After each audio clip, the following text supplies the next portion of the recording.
Crop News, brought to you by the Kansas Association of Wheat Growers and Kansas Wheat Commission. Together, we are Kansas Wheat. Justin, thanks for joining us this morning. Always good to be with you, Brian. 2013 Commodity Classic here in Manhattan. What a great place to have it, first of all. It's a very nice place. Several topics continue to come up, and you hear a lot of people talking about it. Weather and exports. Yeah, absolutely.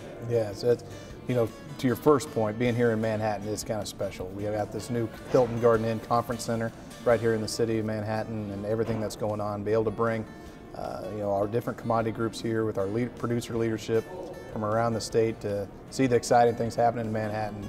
I think it's pretty fitting. And Kansas Wheat Commission, Kansas Association Wheat Growers being located right here in Manhattan, we'll have an opportunity to go showcase our new facility after the meetings today. And so we're really proud of that, and having it in Manhattan is a pretty exciting thing to think about. The kind of meetings we'll be able to have here in Manhattan now, because we haven't had these conference center capabilities like we have in the past.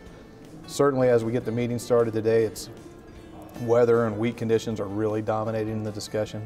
As you're hearing from guys driving in from southwest Kansas, northwest Kansas, all parts of the state, how spotty the wheat really looks and how concerning it is about the dry outlook that we see going ahead. Of course, here, other than wheat, we've got the corn and sorghum groups here also.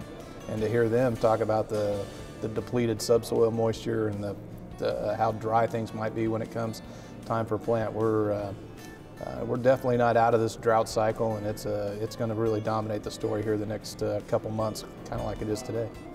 We had a chance to have someone on earlier today who talked about his subsoil moisture is about 10 to 14 inches deep.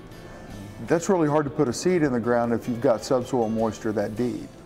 Right. It's definitely a difficult situation. You know, if we can, you know, farmers are probably some of the most the biggest optimists that there are around. You know, whether every year they're going to plant that seed in the hopes of having a crop come to fruition. And so this year that optimism is really going to be put to the test, because we know going into it the moisture's not there.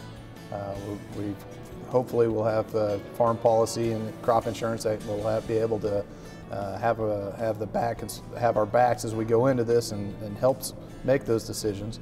But the big concern is going to be if we don't get those timely rains, because there isn't that subsoil moisture, that the spring planted crops are going to have problems. And as the winter wheat crop comes out of dormancy, it's going to be very critical that we get those timely rains to finish this crop out, because the subsoil isn't there. Let's talk about recently the USDA's report came out for acres planted. Let's talk a little bit about that. Well, we just had the number that came out for Kansas was slightly lower than last year. I think that's kind of came out as a little bit of a surprise to a lot of people. That came out at 9.3 million acres planted versus 9.5 million acres planted a year ago. But what it does is it really highlights the fact that it really is dry out in Southwest. The dry conditions prevented people, they made the decision not to go ahead and plant because of how dry it is, and not wanting to have that crop fail. We did see acres increase in eastern Kansas. Southeast Kansas is probably the highest it's been in about 7 years in planted acres. Last couple of years there's been some row crops that have failed there, but we've been able to have some wheat crops that are helping with the profitability side of things for farmers in that area. So it's up in some areas, but overall we're down for the state of Kansas this year. Well, you look at, and just yesterday's price was $8 a bushel. I mean, is that one of the factors you think even guys who may have been iffy on the fence kind of looked at the price and said, you know, it's probably going to go up a little bit, let's take our chances? I think the uncertainty of the weather probably was a bigger factor than price. I think prices right now, generally for all commodities, looks to be, you know, a profitable picture.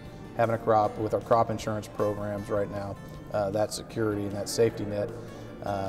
You know, maybe some of the unknowingness of not having a farm bill passed and what where we were at on crop insurance, maybe that uncertainty might have played into some decisions not to plant. But I think primarily it was the dry conditions that prevented those acres from being planted. 30 seconds left. Big opening day in April for the Wheat Innovation Center. We want to remind everybody to come out and kind of visit you guys. We're really looking forward to it. It's going to be April 27th in Manhattan, Kansas. Just set that date yesterday with our board, and so be a ribbon cutting. something we can really showcase the investment that farmers are making into their industry right here in Manhattan, and really hope to do some good things, and look forward to having farmers from the state of Kansas come in and see the good things that we're going to be able to do for not just the wheat industry in Kansas, but the Kansas agriculture economy.